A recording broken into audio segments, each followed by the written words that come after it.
Purging America of the Matrix. By Thomas Clark Nelson. A treatise revealing, for the first time, the congressional stratagem of 1864 and treason of 1913, heretofore unknown and unrecognized, used to dupe and impress into subjection to income tax and personal jurisdiction the American people, and providing a practical remedy for individual Americans to liberate themselves personally and their society as a whole of the effects of this and other related mischief. April 10, 2012. Disclaimer. The contents hereof are not intended as legal advice, should not be inferred to be such, and are offered strictly in the spirit of education, scholarship, research, and helping one's fellow man through the sharing of one's experiences. Re the claims, accounts, and sample documents provided herein. There is no recommendation that the reader apply any of said material to his life and no guarantee of results in the event that he does, but similarly, there is no known falsehood within these pages. Further, this writer has never suggested that someone do what he has not done or would not do himself. The reader should undertake a particular course of action not because it is written here, but only because of his own due diligence, verification and evaluation of pertinent facts, and realization of personal certainty in the matter under consideration. The authors whose work is quoted herein are thanked for their diligence and scholarship. This treatise is offered free of charge and is intended for the reader's erudition as set forth above, to be adopted or rejected as the reader sees fit. This treatise supersedes earlier drafts hereof dated March 2012. Thomas Clark Nelson. April 10, 2012. Copyright 2012 by Thomas Clark Nelson. All rights reserved. Contents. Part 1, The Fable of Federal Jurisdiction 1 Part 2, Liberation from Bondage 26 Sample Correspondence 36. Commissioner of Social Security 8 pages Affidavit of Mailing 1 page Local Postmaster 1 page Affidavit of Mailing 1 page. 1. Purging America of the Matrix. By Thomas Clark Nelson. Part 1, The Fable of Federal Jurisdiction. Let me tell you why you're here. You know something.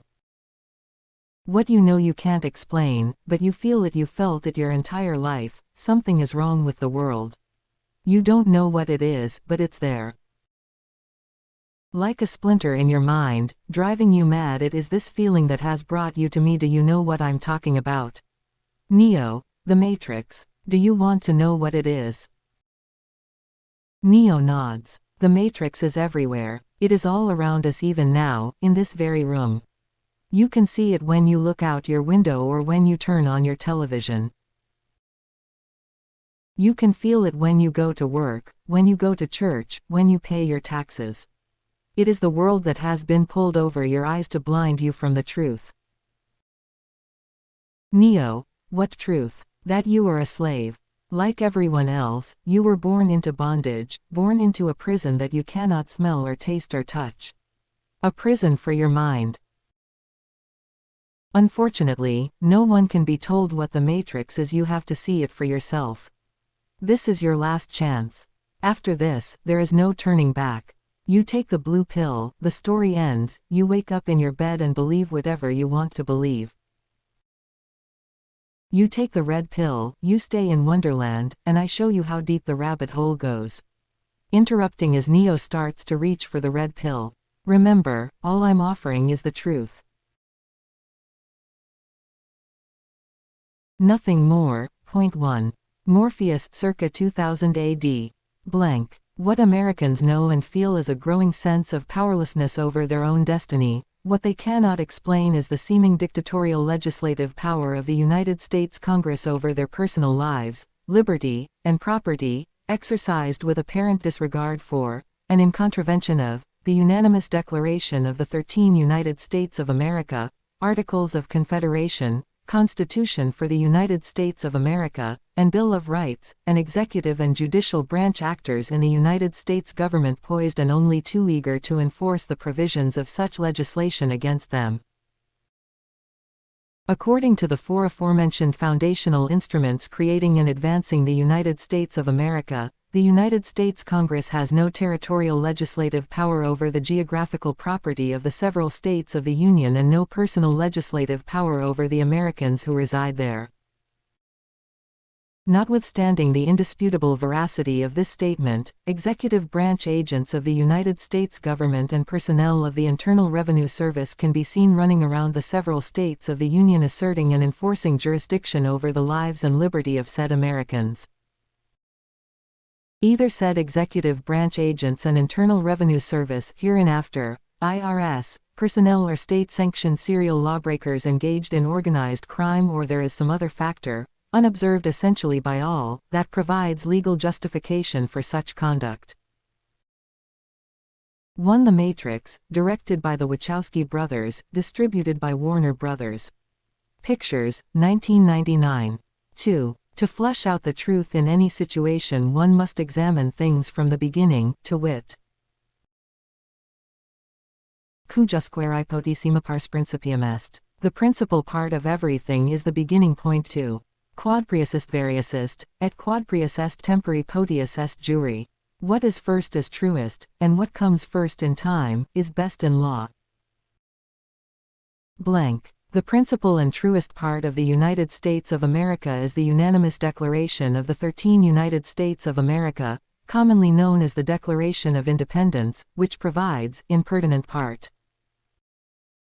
we hold these truths to be self-evident, that all men are created equal, that they are endowed by their Creator with certain unalienable rights, that among these, are life, liberty, and the pursuit of happiness. That, to secure these rights, governments are instituted among men, deriving their just powers from the consent of the governed. That, whenever any form of government becomes destructive of these ends, it is the right of the people to alter or to abolish it, and to institute new government, laying its foundation on such principles, and organizing its powers in such form, as to them shall seem most likely to affect their safety and happiness. We, therefore, the representatives of the United States of America, in General Congress assembled, do, in the name, and by authority of the good people of these colonies, solemnly publish and declare, that these united colonies are, and of right, ought to be free and independent states, that they are absolved from all allegiance to the British Crown, and that all political connection between them and the state of Great Britain, is and ought to be totally dissolved, and that, as free and independent states, they have full power to levy war, conclude peace, contract alliances, establish commerce, and to do all other acts and things which independent states may of right do.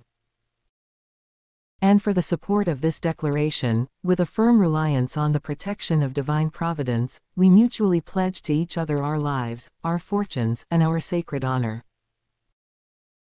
Blank. Non differentque concordanter, timetse non in verbis iestem. Those things which agree in substance, though not in the same words, do not differ.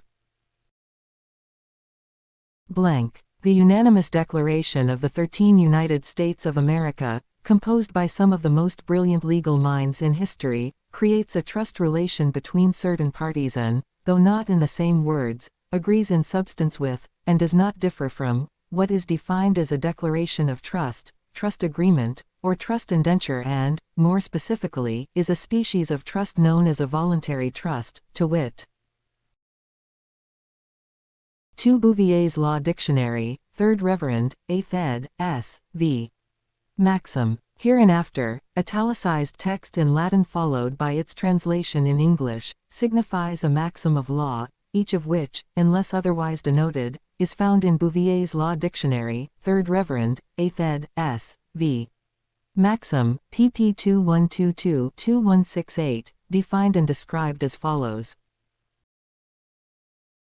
Maxim. An established principle, see maxims immediately below, or proposition. A principle of law universally admitted, as being a correct statement of the law, or as agreeable to natural reason. Sir Edward Coke defines a maxim to be, conclusion of reason, and says, in another place, a maxime is a proposition to be of all men confessed and granted without proof, argument, or discourse. Black's Law Dictionary, 2nd ed., S. V. Maxim. Maxime ita dicta quia maxima est ejus dignitas et certissima octoritas, atqui quod maxime omnibus probator. A maxim is so called because its dignity is chiefest, and its authority the most certain, and because universally approved by all contra negentem principia non est disputandum. There is no disputing against or denying principles. 3. Trust, n. The right, enforceable solely in equity, to the beneficial enjoyment of property to which another person holds the legal title, a property interest held by one person, the trustee, at the request of another, the settlor, for the benefit of a third party, the beneficiary. For a trust to be valid, it must involve specific property, reflect the settlor's intent, and be created for a lawful purpose. A trust involves three elements, namely, 1. A trustee, who holds the trust property and is subject to equitable duties to deal with it for the benefit of another. 2. A beneficiary, to whom the trustee owes equitable duties to deal with the trust property for his benefit. 3. Trust property, which is held by the trustee for the beneficiary. Restatement 2nd of Trust Section 2 CMT, H. 1959. Black's Law Dictionary, 7th ed., S. v. Trust, Declaration of Trust. 1. The act by which the person who holds legal title to property or an estate acknowledges that the property is being held in trust for another person or for certain specified purposes. 2. The instrument that creates a trust, also termed in sense to trust instrument, trust deed, trust agreement. Ibid. S. v. Declaration, voluntary trust. 1. A trust that is not founded on consideration. Filled circle 1. Having legal title to property may create a voluntary trust by 1. Declaring that the property is to be held in trust for another, and 2. Transferring the legal title to a third person who acts as trustee. 2. An obligation arising out of a personal confidence reposed in, and voluntarily accepted by, 1. For the benefit of another. Ibid. S. v. Trust. The elements of the voluntary trust established by the unanimous Declaration of the 13 United States of America, hereinafter the Declaration of Trust, are as follows. Name of trust, the United States of America. Truster, the good people of these colonies. Protectors, the people. Trustees, the representatives of the United States of America, in General Congress assembled. Property, Confederation of these United Colonies. Free and independent states. Beneficiaries, the people. The truster, the good people of these colonies, acting in collective sovereign capacity as a real and natural corporation, not in capacity of individual men and women. Successor sovereign to King George III of England, is the truster, donor, creator, grantor, settlor of the trust, to wit. John Locke, for example, in two critical passages used analogies of incorporation to explain the origin of government. When any number of men have so consented to make one community, they are thereby presently incorporated, and make one body politic, wherein the majority have a right to act and conclude, the rest. For when any number of men have, by the consent of every individual, made a community, they have thereby made that community one body with a power to act as one body, which is only by the will and determination of the majority. 3. That which makes the community, and brings men out of the loose state of nature, into one politic society, is the agreement which every one has with the rest to incorporate and act as one body, and so be one distinct commonwealth. 4. 3. John Locke, Second Treatise of Government 52, CHV Sections 95, 96 CB. McPherson ed., Hackett Publishing Company, 1980. Quoted in Eric and Lowe, The Corporate Conception of the State and the Origins of Limited Constitutional Government, Washington University Journal of Law and Policy, 2001. 23. Emphasis in Lowe. 4. Ibid. At 107 ch. 6 Section 211. Emphasis in Lowe. 4. This agreement, to incorporate, created a corporate body with rights of self-determination. The corporation of the people, in turn, acted to create government, that is, no government was required to create this corporation, but rather, the people exercised their inherent right to incorporate themselves. These corporate ideas, borrowed from canon law, are the foundation of the American theory of popular sovereignty to which this article now turns. The view that the people are separate, superior, and antecedent to government requires that they be self-incorporating. This idea was present in America before the American Revolution. The Pilgrims on board the Mayflower announced that even without a state to incorporate them they could, in the presence of God and one another, covenant and combine to form a civil body politic. 5. Comparing church and state, the Pilgrims reasoned that just as they had the right to form a congregation, they also had the right to form a state.